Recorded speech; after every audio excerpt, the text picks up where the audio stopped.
Hey, what's up, everybody? How's it going? Happy Friday. Welcome to a new episode of the weekend wrap up for this Friday, March 18th? 18th, day after St. Patrick's Day. Hope you had a nice Irish holiday with your corned beef and cabbage and potatoes, or your alcohol, or whatever you did to celebrate. Maybe you I don't know. I don't know. But welcome. It's the Duke here, back again with another weekend wrap up for you. For all you folks out on Patreon, all you lovely patrons checking me out on Patreon, on YouTube. Follow me on Instagram, on Twitter, or buy me a coffee if you just kind of like what I do and want to toss me a couple of bucks and support my art here.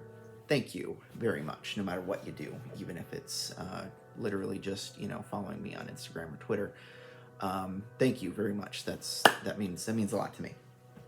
So let's get started for today. It's been a bit of a busy week, actually. I've made some molds. I've wrecked some molds. Yeah, I actually just recorded a video where I talked a little bit about lessons learned and mistakes made and things that you should not do if you're doing this stuff, messing around with silicone and resin and whatnot. So check that out. That's available for everybody, so you don't have to be a subscriber, a patron to see that. Just check it out on YouTube. I'll make a little post on Instagram and Twitter that tells you, hey, go check this out. There's this new video there once that's up. So go ahead and check it out. In fact, I'll link to it here so you can check it out as well. So, yeah, made some mistakes, goofed up a couple of times, but that's okay. You know what? That's learning. As long as you don't make the same mistake twice and continue to make that mistake, everything's good. So I made some molds. I've actually got a couple more started. So these are kind of cool. I will post the link. In fact, I think I posted it before, but I'll post the link to the their Etsy store. But basically, these forms are 3D printed, and of course, there's some silicone. You can see a die in there with some registration marks, because basically you 3D print these. I got the files, and you 3D print these parts, and look at that cap with the registration marks already, with the keys already kind of built in. So basically you print all these parts, and the first thing you do is because these snap together, you see a seam. If you can see it, there's a seam there, and there's a seam there, and it runs along the bottom. It's hard to see on the bottom, but there's a seam on the bottom as well. So these are two parts that come apart. Makes it easier to get your silicone out. So you basically you snap these together, and then there's a flat piece that's actually in the bottom of this, or in the bottom of this right now. Flat piece to kind of protect against leakage there. And then you drop in for the first part you're making, you drop in this piece that has your keys on it. You pour your silicone basically up to the top of this, or as close as you want it, after you put your dice in there, obviously, or whatever you're molding. These are great for single dice. You put your key in there, you pour it in, you wait however long it takes your silicone to cure, and then you pop this apart, you pull this out, you clean it up. One of the tools of the trade, and I know this is a brand name, but they are awesome, X-Acto knives. So sharp hobby knives, basically, and I've got a fancy kit with a bunch of handles and blades, and basically the only two I've used so far are the 11 and the whatever this one is. I don't know what this one is. With the kind of pencil-like handle. This one has a slightly larger handle, and this one is for doing some serious stuff, man. Like, I don't know who uses these. Don't do that yet. I don't know who uses this hardcore handle. Maybe, I mean, my guess is they're carving very hard materials. What do you think? Because they need a lot of force behind that blade. But with silicone, I only need this kind of all-purpose blade, and sometimes I've used the bigger one just for larger molds to clear a lot of silicone at a time. So yeah, this is a tool of the trade I would highly recommend if you're cutting if you need to precision cut anything, X-Acto is where it's at, because they've been doing this a long time. They know what they're doing. They make quality stuff. So anyway, so I clean this up, and then I put it back in the case again with just the flat bottom on here to protect in case there's any leaking silicone. And then this is a second piece. It's basically and you can see there's a little lip in there. So when you put it on this, it fits in there and extends the wall, so you can then pour your cap. So you have, another, what is that, roughly inch of space to pour a cap. So you'll have a nice solid cap. I'm definitely not going to use all that space. I'm going to move, maybe a couple of, maybe a quarter, maybe a third, maybe a half inch at most. Certainly not an inch cap. That's overkill. So that's what I'm going to do. Once I get, because one of the things I talked about in my mistakes made video is that when you're pouring silicone on top of silicone, if you want to get that silicone apart later, you need something between it. You need a release agent.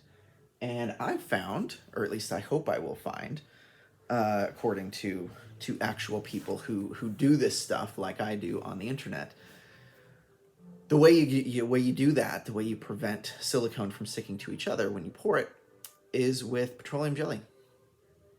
You smear it on there. Of course, you want to make it. You don't want to smear it on whatever you're molding.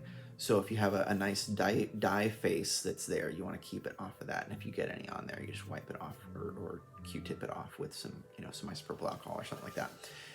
But any surface that you don't want to stick, basically, you smear with petroleum jelly, put on a nice even coating of that.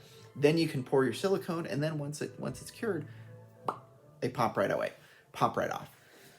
So I don't have any petroleum jelly though, like we used to, and then we didn't use it, and it dried up. So, or it got old, it got funky. So I ordered some more of that because screw going outside. That's for people who want to get COVID.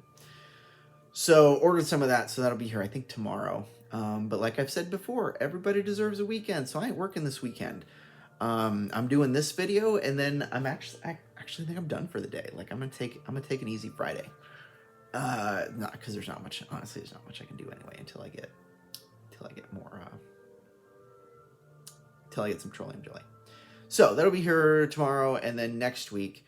So kind of that's what I've done. I've made a bunch of mistakes, and then I've prepared a couple of new single dice molds. So you'll note that these are both kind of squares. However, so these dice in here, these are Master UV resin dice from shop J. on Etsy. Because I realized that the mold that they sent me it has a full set, but it has a kind of rhombus style D6, whereas that's the standard cube D6. And so I was like, well, I want a mold of that. Like, give me that. And then the D4 is a non-standard, absolutely non-standard star drop. But this D4 is actually it's a box style. It's not a caltrop style that you typically see in a D4. But it's basically it's a box, or because it's not a cube. It's a rectangular box with square ends, or not square ends, pointed ends, diamond ends.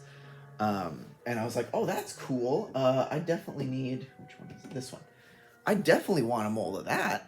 So I'm molding that one too. So I'll have a bunch of cool dice, custom dice from Shop J. ready soon. So I think that's everything. That's the week in review. So looking forward to the week ahead. Next week, so I'll have my petroleum jelly. I'll be able to make some pretty cool cap molds that will actually come apart. Then I will be able to actually post-cure them in the oven. so they're nice and solid. Don't have to worry about any bubbles escaping. And then I can pour some new dice. I can actually use those molds to pour in some epoxy resin and make those new dice masters. That speaking of dice masters, actually one more. Where'd they go? Do I have them here? I do have them here. Aha, sick. Speaking of new dice masters, epoxy dice. So I made, check this shit out, man. Look at how pink that is. Isn't that sick? That's a D20, of course. So using Shop J Dot's mold, I made these, and they're crystal clear too. Like the only things you can see in there are the actual little tiny pieces of pink powder that I mixed in. So I made those, and then I was like, oh, those came out so sweet. I'm gonna make another set, except these are gonna be crystal clear, because I wanted to see how clear this resin that I use actually gets, and the answer is pretty dang clear. Look at that! Look at that! Showed my father-in-law. He's like, "Oh, you got ice dice." Yes, I do. Like isn't that cool? Like I don't know.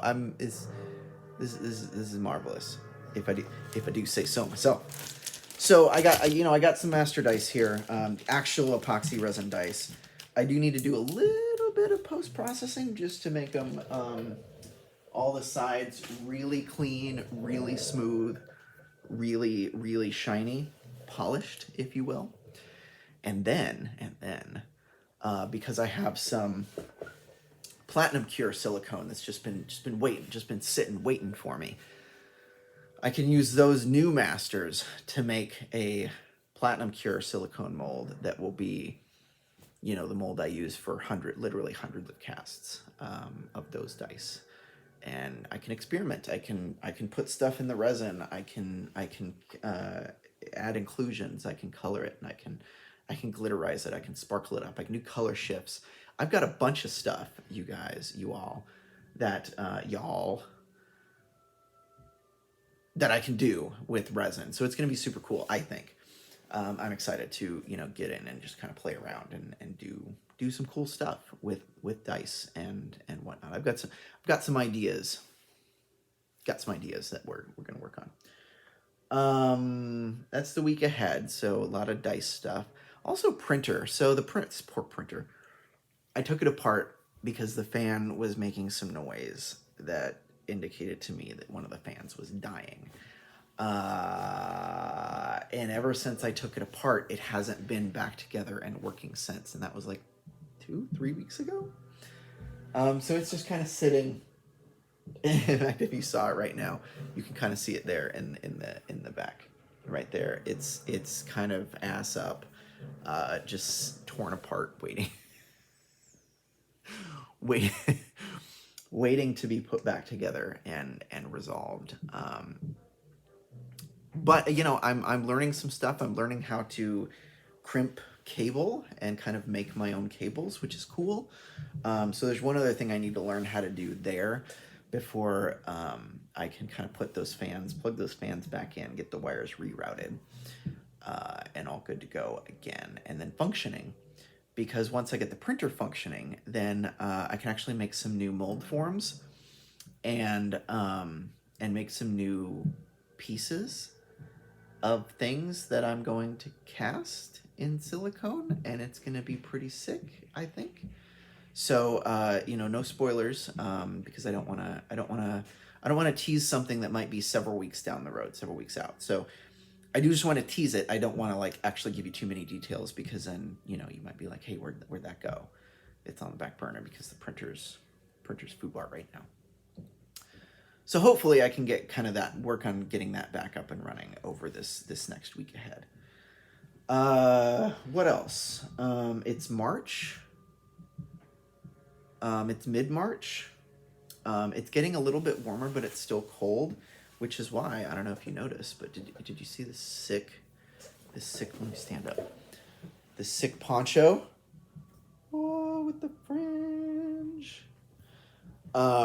So this poncho right here is a little bit of a early birthday present from Mr. and Mrs. the Duke.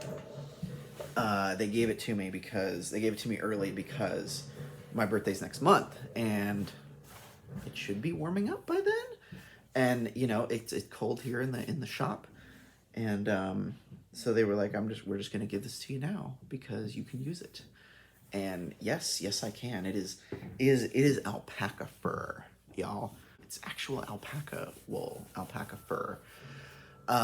So yeah, it's nice and warm, and they wanted to give it to me early, even though my birthday's next month, because it's cold in the shop. And they were basically like, if we wait, then you're gonna be like, hey, I could have used this a month ago. The other cool thing about this is that this is actually a pop culture reference. So I'm not gonna say anything here. So if you know what it is, hopefully you do. You can't comment on YouTube, but hit me up on Patreon, hit me up on Instagram or Twitter, and be like, hey, I know what that is. If first person to get it right gets a personal shout out, woo, on the platform of your choice. So take a guess what this is, what pop culture reference this poncho is all about, and good luck. So super cool, and it is quite warm. It's from Equilama. Equilama is, I believe, the name of the company. I'll look it up and I'll post a link down there in the YouTube's box, so you can check out what they do. They've got a lot of cool ponchos, good stuff, and I can honestly say that this is a quality product, well worth the dough, and nice and warm, and yeah, it's actual alpacas from Ecuador. So cool. What else? I think that might be it. Looking forward to the week ahead. So we're gonna wrap this up, or I'm gonna wrap this up with a question to all of y'all that I want to know. What? And here's the part of the show where I draw a blank. I know a good question. The question for all y'all, as we wrap this up this episode of the weekend wrap up. Question for all y'all is, what do you do to stay active? What's your favorite way? I don't want to say exercise, because exercise is lame. Nobody likes exercising. What's your favorite way to stay active? Maybe it's just getting up and doing some push-ups by your bed in the morning. Maybe it's going for a walk down to the mailbox or to the park or what have you, or walking your dog a couple of blocks around the neighborhood. Maybe it's, maybe you do, I don't know, like Muay Thai. Maybe you do yoga. Maybe you, whatever you do. What's your favorite way to stay active and get some activity in your daily life? Hit me up on Insta or YouTube or Patreon for that matter. Type a little commenty in the post on Patreon if you're a patron. Until next time, everybody, have a great weekend. I will talk to y'all soon. Peace.